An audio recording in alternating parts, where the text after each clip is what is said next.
Hi, everybody, and welcome back to another episode of our Mystical Wellness podcast. This evening, we have a really special guest with us. We're joined by Anne Archer, and she is a holistic health practitioner and founder of Anne Archer Holistic Health. And Anne's journey is in integration and healing, which began as a mother seeking alternative support for her daughter's cerebral palsy. And today, she's a certified body talk and body intuitive practitioner, blending Eastern and Western approaches, epigenetics and emotional release to help others heal at the root. So from one-on-one sessions to soulful retreats and holistic hen parties, Anne empowers clients to reconnect with their body's innate wisdom for deep healing and transformation.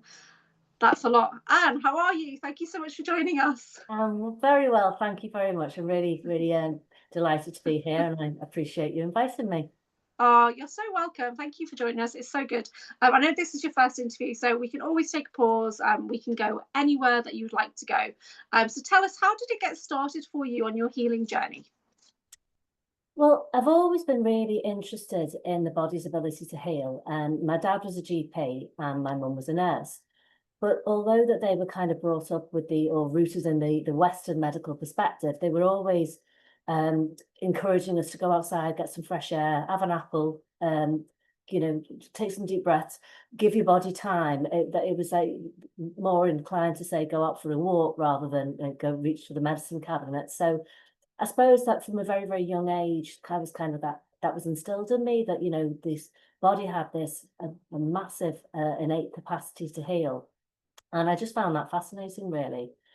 But I didn't really focus on that until much, much later on in my adult life. I was quite arty growing up. My three elder sisters were all, my perception of them was a lot more academic than myself. I was a bit of a daydreamer. I was really creative. I really liked the arts. I left school and went to art college and did different medium, and I settled on jewelry manufacture. Nice. So that was my thing. So I did that for about 10 years or so, until I decided to have a career break to start a family. And baby number one came along, and she has quite complex needs, diagnosed at the age of, in infancy really, with cerebral palsy. Developmental delay appeared as the time went on, and different emotional and spiritual challenges. So I would say the first 5 years of my life really were leaving no stone unturned, trying to find everything that we could do to support her well-being.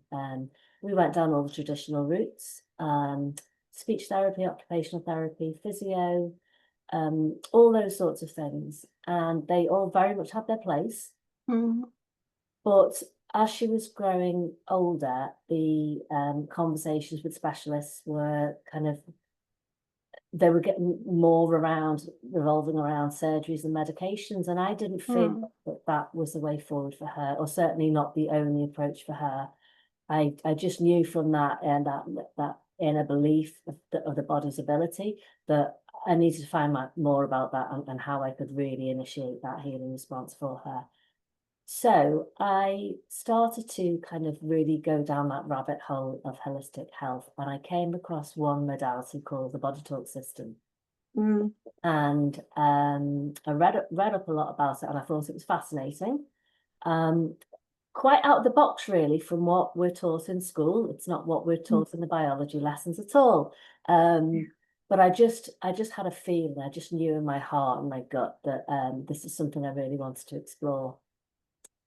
And there's a one-day BodyTalk course called the BodyTalk Access.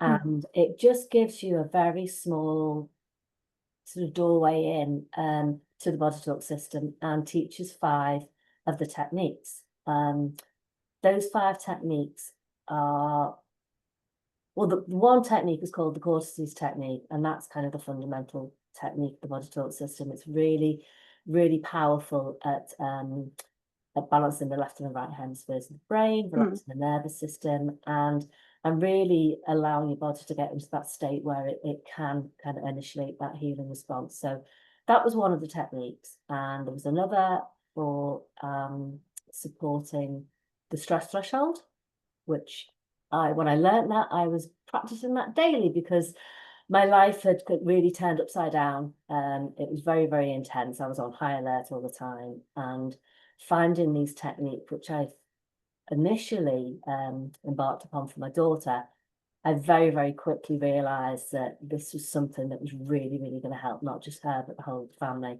including myself. So there's a couple more techniques on that course, one for your immune system, helping it to sort of fight off pathogens more efficiently and effectively, and also to kind of dampen down that immune system response, so in the form of allergies or intolerances. And there's musculoskeletal system as well. So there's these 5 techniques, which I then took home and started to use on a daily basis for my daughter. And I didn't really understand what was happening, but I just knew that something profound was going on. And I just, that just really sparked my need to kind of carry on, really. So that one-day course wasn't enough for me, but it was so empowering to find out that I actually had these tools. I could go and support her myself, rather than like handing over that control to the specialist, which is what I've been doing for 15 years, really. It was actually, she was 15 by the time I started studying the BodyTalk system. So that was really my doorway in. How did she respond to the BodyTalk system? How did you implement it with her? I just used the technique. So the the course's technique is a technique where she'd just lay down, fully clothed or sit in her wheelchair, and you'd be placing one hand at the back of the occipital lobe, at the back of the head, and the other hand will be tapping over the top of the head. So what we're doing is we are holding the brain, left and right hemispheres, and improving that communication. And we're doing that with the focus of, that's what we're doing. It's all about observing the potential here. And when you're tapping over the top of the head, you're creating a standing wave. So her body mind just knew instantly that this was calming her whole nervous system down. So she was really, really open to this. She didn't understand the science behind it. She didn't really understand the quantum, side of it, but she didn't need to. You don't really need to understand what's happening. You just need to be open to having these. Yeah, because it was it founded by Julia Cannon, the daughter of Dolores Cannon? Is this the same one, or is this something else? Okay, sorry. Dr. John Valentine. Oh, right, okay. Because I know there's a very similar one, and I thought it was Julia Cannon. Let me check that. That's interesting. So when it talks about biofeedback, what does that mean on the system? Yeah. We do use biofeedback, so it's a bit like applied kinesiology. So each cell in your body has a yes/no response inbuilt into it. Like, for example, you'd have a cell in a petri dish, or some cells in a petri dish, and you put something toxic into that petri dish, and the cells will automatically move away from that substance because it intuitively knows that's going to be harmful. And equally, if you put something in that dish to nourish the cell, the cells will then move towards that substance. So the cells have this inborn intelligence. We call it innate wisdom. And so what we're doing with muscle testing, it's more like muscle checking rather than muscle testing. So what we're doing is we are asking questions of the body. Is it like when they do the? It's like there's quite a few different ways you do it, but the way we're taught is you have your hand, you have the client's hand, client's lying down on the treatment table, and you've got your hand there, and the practitioner will set up this yes/no response. So a no would be where the hand doesn't move very much at all, and a yes would be that the hand does move. So what we're doing with the muscle testing or muscle checking is we are using that alongside the protocol and procedures chart. Would you like me to share it you? Yeah, we'd love to. Be able to see it all the okay, that's okay. But I will just show it you so that you know what I'm talking about. Yeah, that'd be cool. Thank you.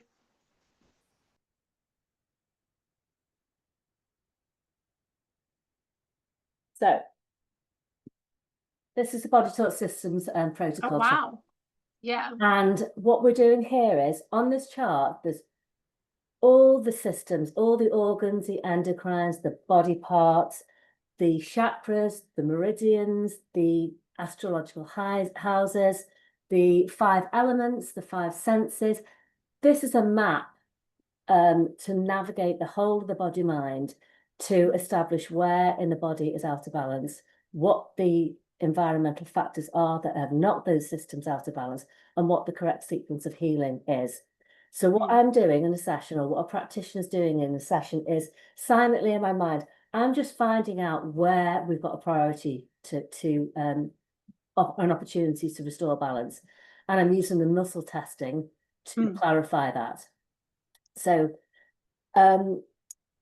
it's a way of revealing the story behind what a client is struggling with, or what their goal, how to achieve the goal they are achieving. And what's really interesting is the very, very first question a practitioner will ask of the client's body mind is, are permissions a priority? We're always looking for the priority. A client might come to say, all right, I've got IBS, or I've got frozen shoulder, or I've got, a virus. However, there might be something more problematic that the body needs to address first. So we have to always honour, or we always do honour, what the client is saying, but also what we're trying to do is listen to the body's priorities. So when we're looking at permissions, that could be that, so for example, somebody's bought you a treatment voucher, Julia, but you don't believe in this kind of like this type of energy medicine. So you're perhaps putting a barrier there already. So sometimes we also want to kind of prove ourselves right as well. If it's something out of our comfort zone, like, no, that's not going to work. It's a bit like the opposite to the placebo effect. So it's like, are they open to receiving the treatment? Yes or no? Yes. And sometimes it could be that it's not that they don't believe in it. It could be that they, for example, they are off sick work because they've been bullied. So they don't want to go back into that situation. So they need to stay sick to protect themselves. There's many, many reasons why permissions could be a priority for a client. What would you do if it said no, that they didn't have permission to do the treatment? What would you do then? Well, we would just either acknowledge that and have a conversation with the client, and then the permissions. I've never ever had it where I've not been able to do the session, but that's what we're taught and when we're studying. That is, and it could be that no, actually, well, I'm sorry, end of session, your body's not open to receiving at this moment in time. It sounds like an opportunity for you to have a dialogue with them and make them feel more comfortable. That sounds really good, actually. I like that. And basically allowing them to feel safe in the session, and that you don't have to keep hold of that illness or that disease. But that's just the first question. The rest of this chart here is we are having an opportunity to find out again where in the body's out of balance and what the correct sequence of healing is, where it needs to re-establish communication, because we're not looking at health from a Cartesian perspective. We are not a sum of different separate parts. We're a dynamic system which is influenced by universal consciousness, the planet, and by acknowledging that, we are building a picture of all the different things that could come in to support a client. We might be improving communication between the pituitary and adrenal glands because this client is very stressed. However, until we realise why the adrenals are producing too much cortisol, for one client it might be we're working with the concept of time. This client has got too much to do, not time to do it. So that's the reason why their adrenals are producing too much cortisol. For somebody else, it might be something viral. For somebody else, it could be, there's many, many different reasons why. So we could be, sorry. So with the astrological signs, how does that work out into the session then, the astrology? Well, we could, for example, bring in, the sun might be coming in to shine a light on something that the client is not aware of. We could be bringing in the moon. The moon governs different areas of the body. It's a big emotional regulator. So somebody might be very, very stressed and overwhelmed. We might bring in the moon to come and kind of like calm that energy down. We could be bringing in Saturn, which is kind of the ring around Saturn can represent restriction. So you might be stuck in your life, maybe being restricted by somebody else, you know, being controlling, or a life situation that you're in. So Saturn might come in. The planets don't actually do anything. They don't change anything, but they almost like reflect what's going on in the client's life. And it's just observing all these pieces that the body mind can go, ah, yes, I see you now. I see the solution. I see this potential for change. I see this potential for restoring balance. We work with the 5 senses as well. So we have the physical senses, the touch, taste, smell, hearing, sight. We have the subtle senses. Now, the subtle senses are a way of our intuition trying to guide us. So the subtle sense of sight could be, an example could be that seeing somebody else's perspective. So you might be feeling very, very stressed because you're at loggerheads with somebody, because you think that their way or their idea is not aligned with you.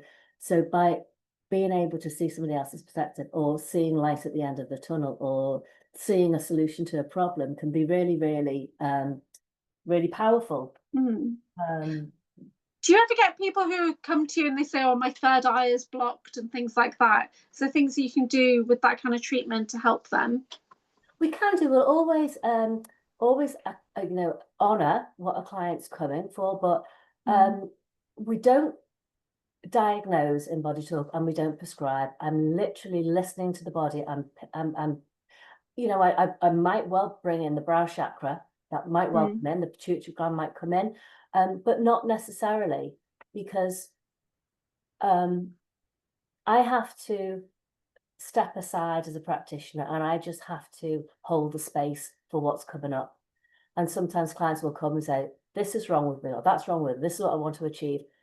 But what I'm doing is I'm just really using innate to guide me. And then we use, once we've identified, say, that the third eye is blocked, then there'll be different techniques to use depending on what the story is behind why it's blocked in the first place. Often there's things from passed down through, you know, past lives, fetal life, anything can be revealed that perhaps the client isn't even aware of. You know, we could be taken through to 8 chakras. So the 8th chakra is not a chakra as such, it's a portal through time. And it can be something like something in universal consciousness, which is that the universe is trying to restore balance. So somebody's been given this energy to play out to restore balance. So it might be like this person stuck at, you know, always meeting the same type of person that, you know, or always in the situation that they can't resolve because of an 8th chakra. And what we're doing then, we could be finding out what the story of that 8th chakra was. It could be you know, from decades gone by. It could be a completely different era. It could be a natural disaster. It could be, you know, something to do with religion. It could be anything. It's just something in universal consciousness, which is still holding a charge that this client might be having to play out. So they won't, on a conscious level, know. They'll just know that I'm always stuck in this type of relationship, or I'm never able to move forward with this. But as my job as a practitioner is to just kind of, by using the chart as a map to navigate around, but also using, when we're trained to use the left and the right sides of the brain together. So we've got the left logical side of the chart, so that learned knowledge of all the courses I've done with the, you know, macrocosmic body mind, or the, you know, the Chinese houses or what have you, or epigenetics, with the right intuitive. So I'll kind of get it'll just come into my awareness. Okay, we may be working with a client at age 2. The emotion is fear. The smell associated with it is what have you. And every session is so different. You never know where you're going to be going. It's really, it's so interesting. Did you ever get anything from your past lives come forward and you having your training or sessions? Not past lives, but I've had, you know, what we call active memories, which are memories which still hold an emotional charge, which is affecting my physiology now, which I Yeah. wasn't aware of. It was before I was able to sort of like on a conscious level understand.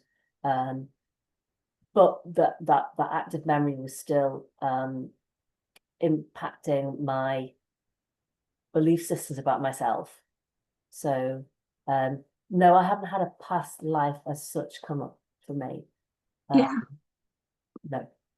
It sounds really powerful. Is this your most favourite therapy to do? Because what other things do you also do? It is my favourite because it works on so many different levels, and it's kind of top down. It kind of like, you know, we're not working. The physical body is the last thing.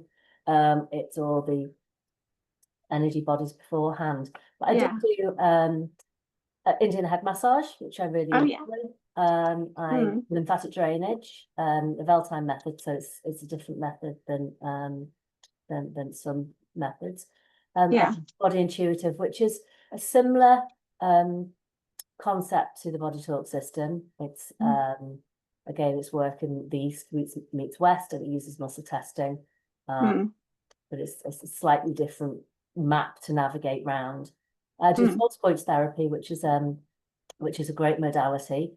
That is working with points around the body, which, you know, there's which hold different abilities to restore balance. So the source point, connecting the client to the blueprint of health for the human being, basically, which is a universal consciousness.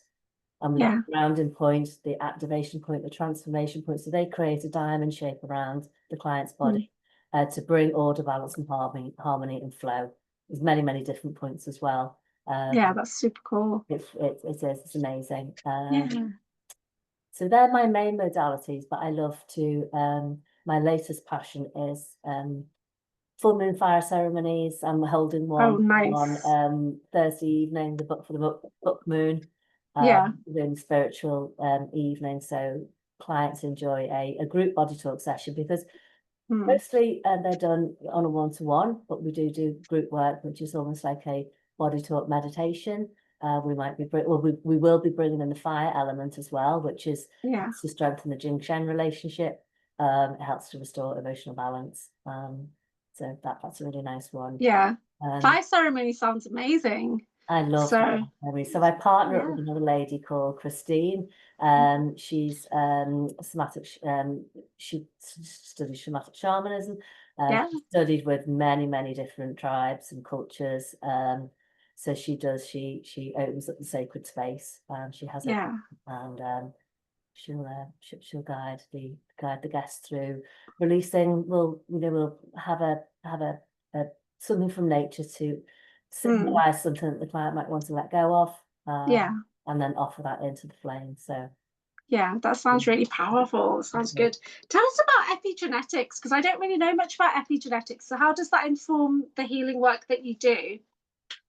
Because epigenetics is these kind of molecules that sit on top of the DNA and change how genes express themselves, to change how things turn on or off or up or down. So there's lots of different external factors which can create epigenetic changes. Stress being one, toxins being one, trauma being another. And what we're doing with epigenetics is giving the body an opportunity to correct any imbalances at that level. When there's a fault in the DNA itself, there's not an awful lot you can do. You can relieve symptoms associated. So there's some conditions, Down syndrome and a few others, where it's that error is in the actual every cell of the body, whereas epigenetics is very dynamic. And most, in my opinion, in my training, most diseases are epigenetic. So most of the cancers, the autoimmune diseases, things like that, they are epigenetic. So what we're doing when we're working with epigenetics, we are finding out what those environmental factors were, whether it be stress, which is causing a the genes to express themselves in a different way, or whether it's ingested toxins or what have you. So epigenetics is very, very influential on how we how our cells renew, repair damage, replicate. I mean, epigenetics is really the different how cells differentiate. They all start off the same when the cells divide in utero. So it's kind of like how they distinguish whether they're going to be a bone cell or a muscle cell or a brain cell or whatever. That's epigenetics. They've all got the same information. All the cells have got the same information, but some genes turn off. Heart gene will turn all the other genes off, because the heart cell will turn all the other genes off. That it doesn't need to know what a liver cell needs to do, or a skin cell. So we'll turn those ones off, and it will just have the ones, the ones that are relevant to it. Yeah, wow, that's really cool. That's fascinating. So what does your like personal practices look like? What do you love to do to balance and calm your energies? Oh, grounding is one of my favorites. Well, I start my day really. I try and start my day with a little ritual. So I love my herbal teas, loose leaf teas. There's something about loose leaf which is just meditative, watching it steep. And so as that's steeping, I'm doing my cortices technique, which is the one of the BodyTalk techniques. So I'm balancing the left and the right sides of the brain, relaxing the nervous system, mindfully breathing. And then that really sets me up for the day. Then I'll take my tea outside. I'll barefoot walk in the garden. Nice. I do like to do some journaling. However, I'm not doing it as much as I would like to, because I'm trying to find that balance between holding the space and supporting my clients and supporting myself. I keep to remind myself that if I set myself up start the day, then I can better support my clients the rest of the day. But I get that enthusiastic about my work that sometimes it's a constant. I'm the same. Train, and constantly got my head in a book, because on every area of the chart, whether it be the lymphatic system, whether it be the chakras and meridians, like I say, the epigenetics, you can lose yourself. Just trying to familiarize. So are there any lymphatic drainage points that we can do ourselves that we can easily access? What do you think? Well, there's one, I'm not sure which lady was mentioning it before about, but there's one, the gallbladder 40, just, on the ankle. We call it Wilderness Mound. So that's a point that you can tap to. That might be quite helpful for you. So just a gentle tapping. Just a gentle tapping. I mean, to be honest with you, when we're trained up, we are not really given the permission to give hand these techniques over to clients, because without the full understanding of what you're doing, it's almost like can potentially water that down. The only technique that we are invited and encouraged to share is the cortices technique. So I'm very happy at some part in this in our chat today to demonstrate the full. Let's see how do you do that. So we're going to start off with one hand, and we're going to put the fingers together, because we don't want any gaps between, and we're going to place this hand at the occipital lobe at the back of the head. So it's here. And the other hand is going to be tapping. So we're just taking some nice gentle, like a vibration. It's creating a standing wave. So there's creating a standing wave. And then the breath is then scanning all the different frequencies of the body while this brain is given that standing wave. Then we're going to move up to the next hand position.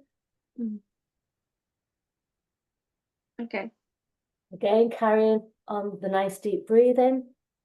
The breathing is so important, because when we're breathing in, the brain is having an opportunity to scan all the higher frequencies of the body, like the emotions, the energies. And then we're tapping over the heart brain here, which is a really, really high energy center. And we're storing the information that the brain has scanned and acknowledged. And then we're tapping over the gut brain. Where's the gut brain? Like in the belly button? The enteric brain here. the Okay. enteric nervous system. Going to move the hand up to the next hand position. Again, spanning both hemispheres, Yeah. focusing on improving that communication between left and right hemispheres, relaxing the nervous system, taking nice deep breaths, and then the exhale is a real opportunity to scan the denser frequencies of the body, like the bones and the muscles. Again, tapping over heart brain, and then tapping over the gut brain, the enteric nervous system.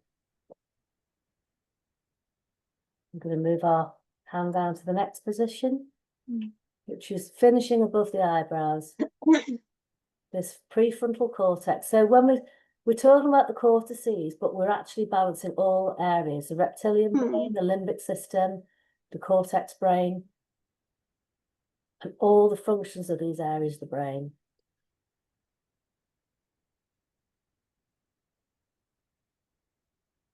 And then the gut brain here. And then we're going to take both hands away and we're going to place them at the side of the head. And here we are focusing in on that limbic system, because we're focusing in on the amygdala, the fight-flight response, really having an opportunity to calm that nervous system, shift into parasympathetic.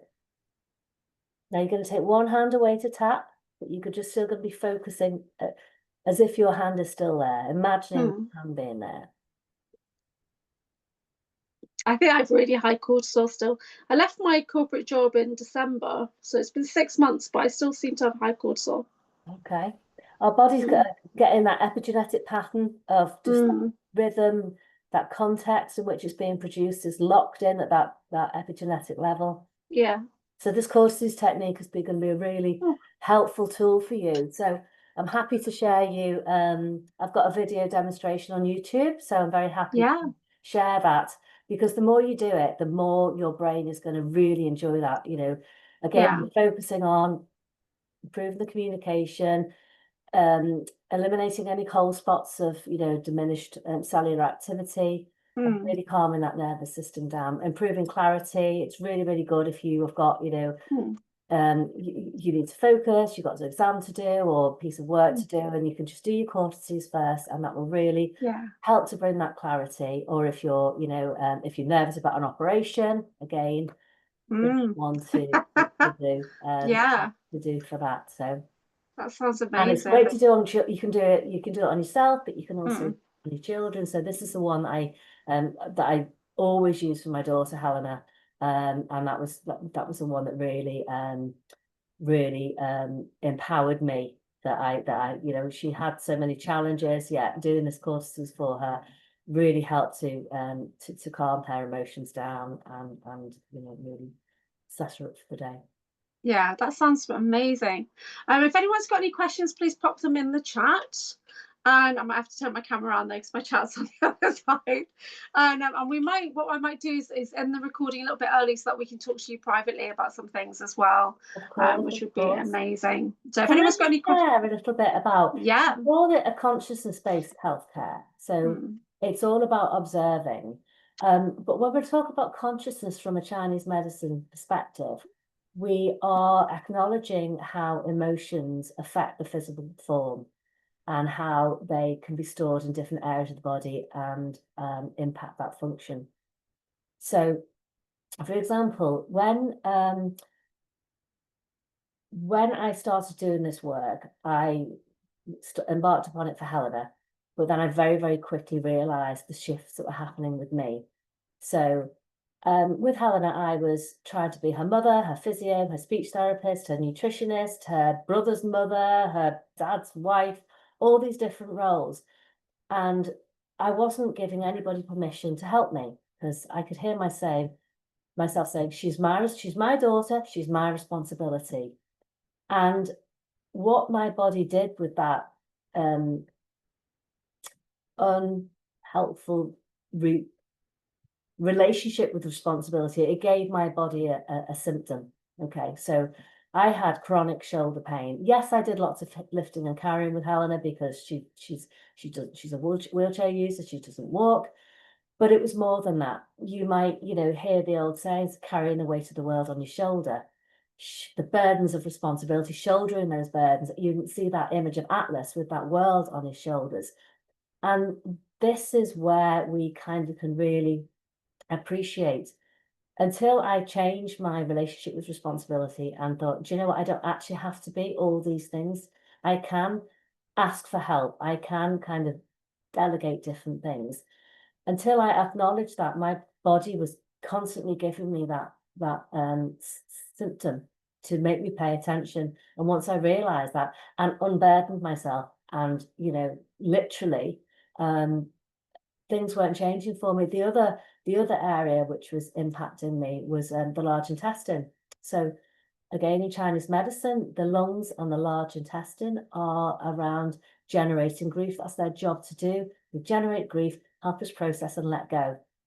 If we hold on to grief, and we can't let it go and we can't process it, then our body will store it. And that's where it was stored with me. I had a very sluggish digestion because what I wasn't doing was I had not given myself time to grieve for the child that I thought I was going to have. I'd imagined this child at the school that she was going to go to and all these different things, and ballet and all these, and that wasn't the reality. And because I didn't give myself time, I just threw myself into the to-dos. I didn't acknowledge that grief. I didn't acknowledge that grief because I didn't want to feel that pain, and I didn't want to let anybody else see that either. I held it in, and that was the symptom that my body was giving me. I wasn't ready to let go. And until I did acknowledge that grief, process it, had the tears, still have them now at times, but I've honoured it. I've honoured that emotion.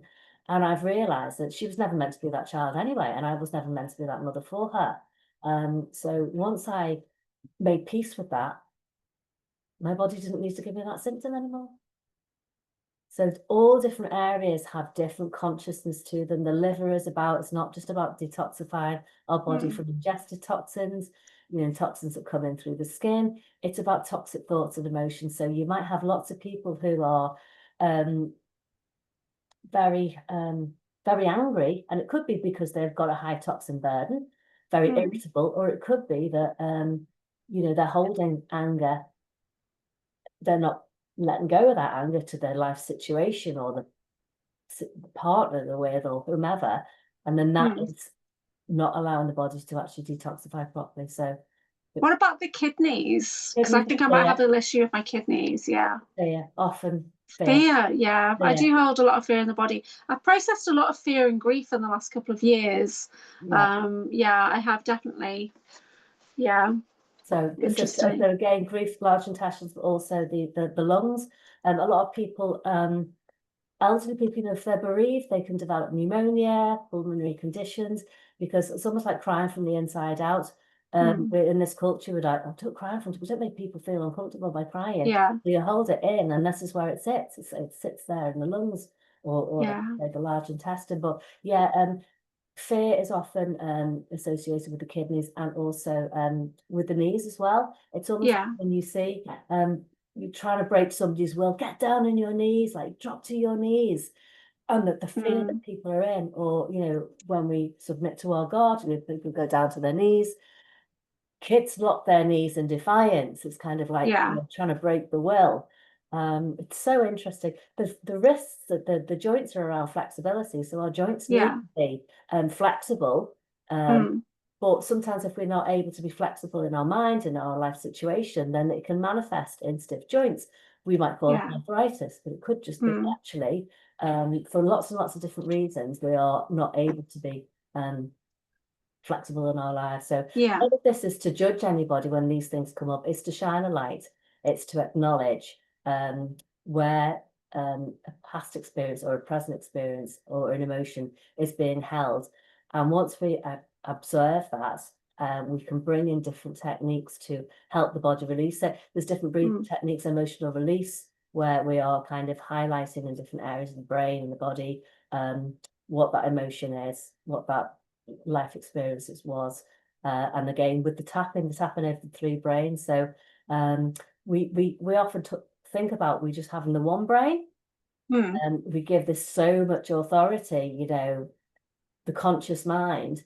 However, if we don't live with the intuition from the heart, get led by that, and the instinct from the gut, if we don't align these three brains, that we are going to have difficulty living fully. And because our head brain it's too influenced by what we've read, what we've heard, what we've experienced in the past. If we follow our gut instinct, the mother's gut instinct, it's kind of like, when your child's not well, that doesn't come from that head brain. And when we talk about ourselves, we go, it's me. We connect with the heart, that heart intuition. There's so much information that comes through if we allow ourselves to align with these three brains and live fully with these three brains. Oh, I love that. That's great. I've been told about the ankles in the past and about my feet, that it's like you're feeling stuck in certain situations. Is it similar for you? Yeah. Yeah, absolutely. I mean, we've got, you've got the minor chakras in the soles of the feet, and it could be, not being, when we balance these, we can maybe take forward steps in life. It's good to be rooted to the ground, but equally, if we're immobilized by something, then we need to be able to acknowledge a way forward with that. Yeah, I used to have this fear of being grounded years and years ago, and because I thought, if I'm grounded, then I must be stuck in this situation, and I didn't want to be stuck in the situation. So I was like working against myself, because I knew I should be grounded, and be supported by the earth and Mother Earth. But then I thought, well, I'm in a bad situation here. So I've worked through it a lot now, but it's obviously manifested in my feet and ankles getting so damaged, and now I've got the surgery coming up tomorrow on the first foot. So it's quite interesting, isn't it? It's so interesting, because your reason for your surgery, you might be having the exact same surgery as somebody in the patient in the bed, but both your reasons, your story behind it, very, very, very different. And that's why I love this mind body work, because it's so personalized, so personalized. Yeah. Oh, that's brilliant. This has been so good, by the way. I'm going to stop you there so that we can just ask you a couple of questions off camera. But thank you so much. Please let everybody know your website or how they can find you. Yeah, it's just annearcherholistichealth.co.uk with 3 W's at the front. It's anne.holistichealth on Instagram, Anne Archer Holistic Health on Facebook. So they're my main platforms. And just reach out. My numbers are on there. Just reach out if you want a chat, a conversation, a consultation. Have a look at my website. If you're interested in any of my events, please do. Just message me, and I'll share what upcoming ones I have. I'm really, really interested in personalized experiences. So I did that holistic hen party last year, which was lots of fun. It's something different from the normal going into town type of thing. And any personalized celebration, big or small. That's amazing.